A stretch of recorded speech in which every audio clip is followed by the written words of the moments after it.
Hey everyone, and welcome back to Higurashi When They Cry.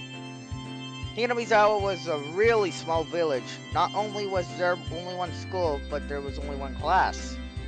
That class encompasses all different grades and ages. There are about 30 students at different levels, and they all study in the same class. Told that long ago, there used to be a bigger school building, and they had actual separate classes. However, it seems something happened to make it that that made it a single class, and now it's stayed that way out of tradition. I was shocked at first, but humans adapt pretty quickly. I've already gotten quite used to it. The sound of children playing started from the morning.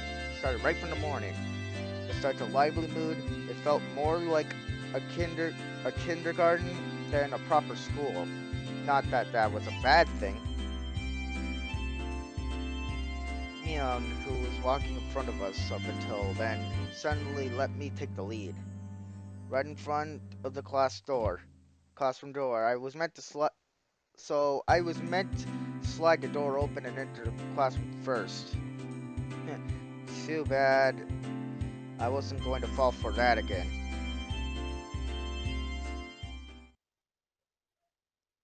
To think you'd give up the lead here, you must. To think you think you'd give up the lead here, you'd meant for this to be a test of my skills. Mion chuckled with a haughty smirk on her face. What is it, you guys? Step back, Rena. It's dangerous. She's here. Huh? That Satoko is. Her name was Satoko Hojo. She was a disrespectful, impudent, bossy kid. The way she talked was annoying, and it would be immature to get worked up over just that. The real problem was this. Oh no. Quite the, uh, Quite the obvious trap! A blackboard eraser went into the door! It's too obvious! Satoko! A hearty laugh came through the beyond the door. Excellent, Keiji. I guess that means you win this round? No, this is Satoko we're talking about. I doubt this is it. After failing for so much intriguing traps since the day I transferred, I no longer let my guard down. Satoko likes to combine a variety of traps. Traps that were simply there to bait you into the main one. Traps that relentlessly kept coming at you like a sadistic Rube Goldberg machine. The list goes on. As well as being clever, they almost never misfire. And when you'll at least expect it, she strikes! No escape, no time to relax. By the looks of it, this eraser is normal. No rocks or anything in it. Took a pretty heavy hit from the blackboard eraser loaded with rocks on my first day. So then why don't you just open the door and let it drop? That's what it is! That's what Satoko was after. That's what she was after, making me focus my attention upward, so as I lift my hand to the door. There were thumbtacks stuck to the sliding door handle with tape and a frightening trap. A potent and terrifying trap, concealed by using the blackboard eraser. An impressive combination, Satoko, but in the end, nothing is more trivial than the trivial machinations of a child. Assured of my victory, I threw the door open and stepped into the room. I felt something strange at my ankle. It was similar to the sensation of a jump rope catching on my leg. By the time I realized she had me, hook, line, and sinker, it was already too late. I began to fall in an almost picturesque manner. Keiichi, watch out! Instinctively, reacting to Mion's shrill warning, I twisted my body in mid-air before I landed on the floor. Dun, dun, dun, dun, dun. Ow, ow, ow! An inkstone fell, fell, filled to the brim, was placed right where I would have landed. I shuddered, imagining the situation if had I landed square foot on it. There she is. My, what do we have here? A fair morning to you, Keiji. Aren't we a lively one this morning? Still sprawled at the awkward position, I was greeted by a mocking voice. That was a step up from your usual trap, Satoko. I haven't the faintest idea what you mean. You're quite unlucky this morning. You little... Ow! You see, I've inadvertently sprained my back a little bit when I landed. Better than landing on that inkstone. Hey, it's Rena. Wait, no, I mean it's Rika. A small hand gently rubbed my head. Big, go away. The small, dainty hand continued to gently stroke my head. You didn't sprain your back or anything, did you? Now, if you guys don't know Rika, she's pretty much one of those old memes on the internet called Nipa. Nipa! If you rub it like this, the pain disappears. I thought about asking how rubbing my head would help my back, but I didn't. It's not so much about what you actually do. It's the lot that counts. Yeah, thanks, Rika. The pain's going away now. Yay, Rika-chan! Good morning! Good morning to you, Rena. Good morning to all. Rika greeted each of us with an adorable little bow. It was infectious. Rena, Neon, and I all bowed back. You're such a good kid, Rika. So much better than Satoko. I glared over in their direction. Satoko was whistling with rather deliberately, trying to avoid eye contact. I am the very model of a good girl. A good girl wouldn't set those nasty traps. Nothing but lies and slander. Exactly what proof, huh? I picked up Satoko by the back of her collar. She looked like a misbehaved cat when I did this. But a cat wouldn't be setting traps. She's much harder to deal with. I'm sorry. IMSORRY. Try saying that. If you won't say it, tugged my index finger on my thumb, letting it tremble as I brought it closer to Satoko's forehead. I'm against violence. You don't have any proof. Just so you know, my forehead flick really hurts. It can split plywood right in half. Eek! Stop that! Get away from me, you beast! Don't say that in front of people. Don't say that in a way people will misunderstand. A small hand tugged on the back of my shirt. She's been lonely ever since you gone for 2 days. Rika, it really is just so... How could I do anything more about being told that? I gently released my grip on Satsuko, who was at this point on the verge of tears. She still had her eyes clamped shut as she was bracing herself for the forehead flick.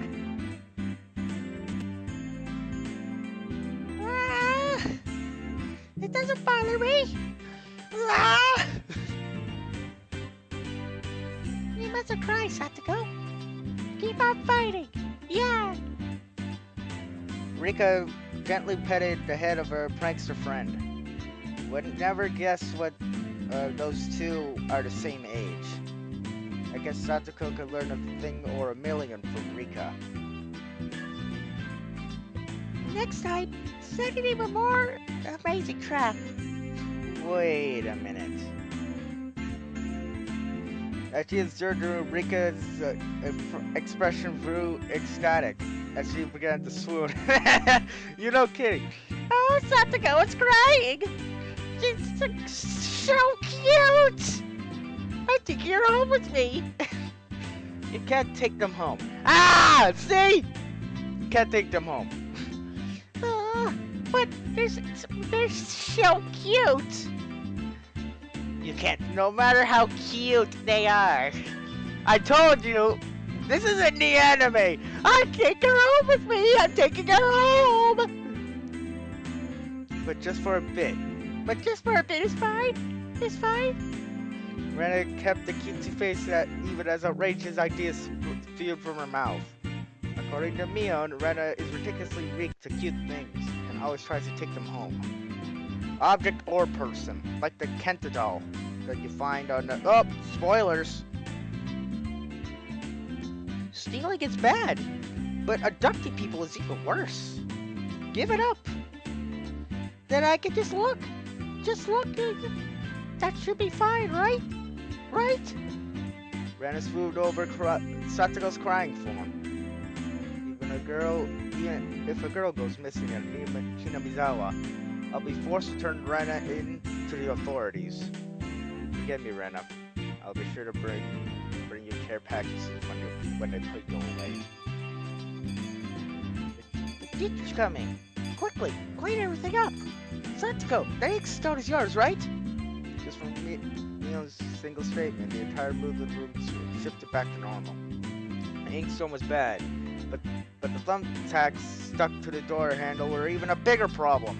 I pulled the tip off carefully, making sure not to skewer myself. Even though Satoko was the one who set it up, everyone had to pick up after her. By the time the teacher entered the room, the bed lamp from before had been neatly tied up. He made it in time. Rise, attention! Mio gave out the morning commands.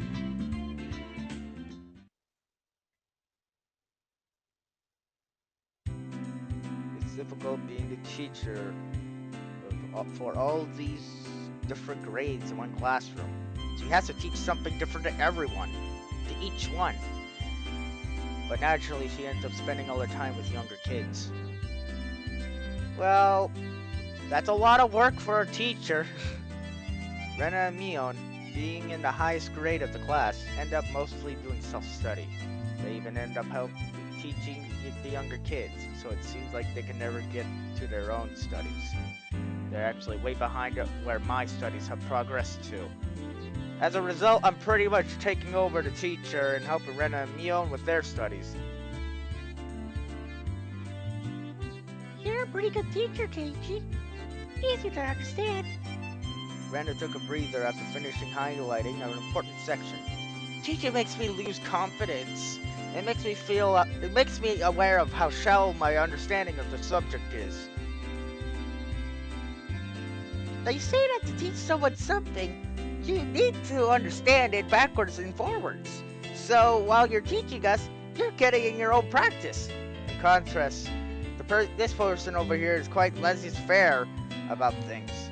Laissez-faire about things. For one, isn't he supposed to be a higher grade than me? Look, Mio, this is for your own good. If you don't take this seriously here, you'll be in trouble later on with these marks. It's not like I'm aiming to go on a prestigious duel. I'll be fine as long as I pick up what I need to know and the entrance exams a little at a time. His staunch defiance was really something else. This was a different type of relax than somebody who already knew what was going on to be on the entrance exams.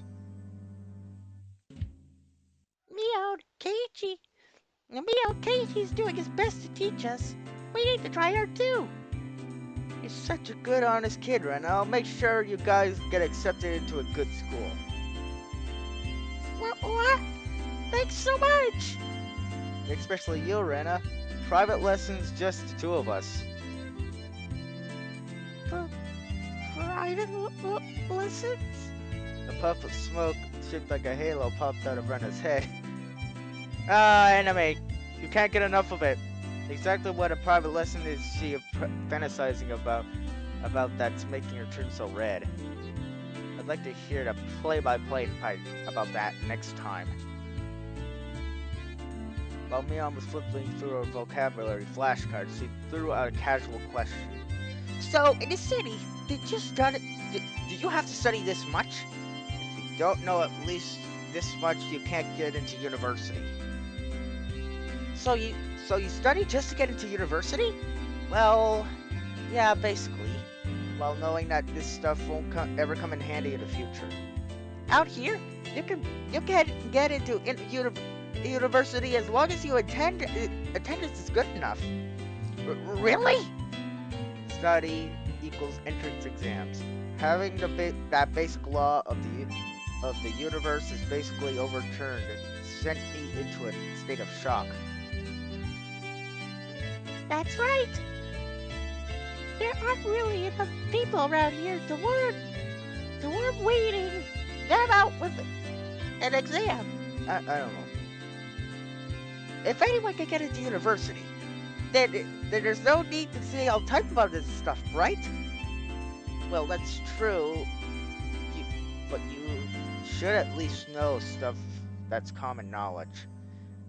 This old geezer thinks that instead of wasting time studying pointlessly, you can pretty much you should be spending your precious teen years doing something meaningless things. It was too proud. It was a prof. Blah. I've been talking so much, I'm slurring my words now.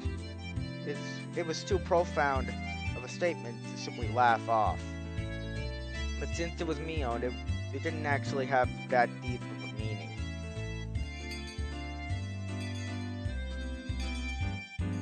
Place of the chime, the school of the principal waving a handbell. The sound of the principal waving a handbell drifted through the classroom. Keiichi, we're done. It's our wonderful lunchtime. In a complete 180 from her unmotivated state, Mion gave commands that signaled the end of morning period. Keiichi, let's have lunch. I might have been making a very troubled face. Rena smiled very brightly at me. All right, let's eat. There seemed to be different clicks, creaks. I never seen that word before, even within the class.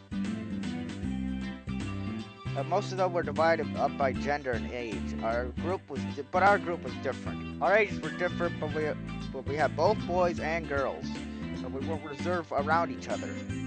This level of openness makes a transfer student like me pretty happy. Rena and Mion pushed their desks together so they were facing each other. At the same time, Satoko and Rika were slowly lunging their desks over as well. Keiichi, hurry! Rena waved her chopsticks in an unrefined manner, trying to hurry me along. Unless everyone was together, they wouldn't even open their lunchboxes. Keiichi's lunchboxes, most are certainly filled with nothing but bread crust and some sort of disputed plebeian. Why don't you show it to us? Come on! Even though Satoko was hurling insults at me, she still wouldn't open the lid to her lunchbox until I was there. I pulled out my lunchbox swiftly and dragged my chair over to join the circle. Hey, sorry to keep you waiting. Well then, Representative B, please give the signal of the start. At first this was kind of embarrassing, but I got used to it pretty fast. At this point I probably wouldn't even open my own lunchbox if someone was too slow. Our ages and genders might have been difficult, but we're all friends. Let's eat. The sound of our little five-part chorus echoed beautifully throughout the classroom. Really though, I've gotten pretty used to this group made up of all girls. Of course, there are other boys in the class, but they were a lot younger and they were too scared to approach me. Well, that's to be expected. Younger boys don't just see older boys as scary. Of course they do. Why wouldn't they? Like they're all tall and stuff, and then you're looking up at them and you're like, what? No, nothing, nothing. You're taller than me, so you're God or something. I just want to be your friend. No, no, no. You have friends. I have friends. They're way smaller than you. Compared to the girls, well, at least these girls aren't picky. We're put all the side dishes in the middle. We put all the side dishes in the middle where everyone was free to pick at them. I thought girls would mind sharing a meal with a guy, but so I was a bit flustered joining in. However, Mio noticed that and teased me quite a bit. As a fruit of my efforts, I can now reach over and take sides from anyone's lunch. My, isn't Sir Keiichi's lunch extravagant today? My, Madam Satoko's lunch extravagant as well. Dude, stuff has a nice look to it, rather trendy.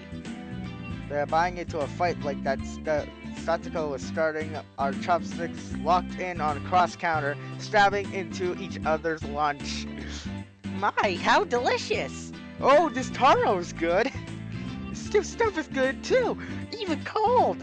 After seeing my happy face, Rika's expression broke into a little smile. I saved some for dinner last night. By the way, Satoko and Rika's lunches are always the same. It seems that Rika makes it for both of them every day. Rika made this too? This tastes like Mom's home cooking. I was honestly impressed. The carrot rosettes weren't from a mold. They were done by hand with a knife. It's not easy to do. I guess Rika's just good at this sort of thing. She's really good at sewing, laundry, and stuff like that. Amazing, right? Amazing. Rika's quite exponential in many ways. Ha ha ha! That's nothing for you to boast about. Rena's actually better at cooking than I am. Huh? Well, you know. Seeing the topic of conversation switch from Rena when she wasn't expecting it, making her blush and tremble for words. Rena's lunch was really the star of the table. Not only did it look good, it tasted good. Everyone else pulled from Rena's lunchbox constantly. Really? That's kind of mean. Everyone liked this one so much before I made a lot this time. It's good, I hope. I hope. It's got high marks for me. Mio, you're taking Mio, you're taking too much! Knocking Mio's chopsticks aside, I reached out, tried to secure my own portion. Satoko and Rika reached over at the same time, and a struggle ensued. Everyone shoveled in a mouthful after mouthful and praising it, and Rena's lunchbox was soon empty. It's kind of bad how no one thought to leave any for Rena. But Rena seemed rather satisfied as she looked on. How did you like it? Isn't Rena an extremely good cook too? Quite different from Keiichi's. I said that's nothing for you to boast about. You're not much different from Keiichi, Satoko. Can you tell the difference between broccoli and cauliflower yet? Satoko's face went pale. Uh-oh. Hey, I can't even tell the difference between broccoli and cauliflower, you know? Of course I can. I really can. It's really hard for her to lie.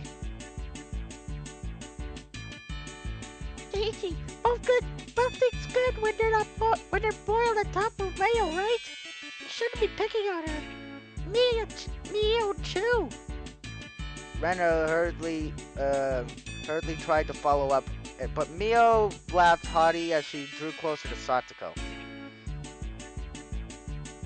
Well. Just pretend that it's a little home ec lesson. Now, Satoko, what's this? Mio lifted up her chopstick. Between them was a piece of green stuff wrapped in bacon. But that's Asparagus.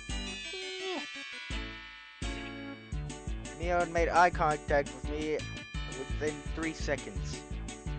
I had Rika's mouth covered. Oh, sorry you had to see that. That happens a lot. I had Rika's mouth covered, holding a piece of bacon wrapped with asparagus and giving her two choices. She was pretty terrible. Well, the yellow one is cauliflower. Wait, no, the green one is cauliflower.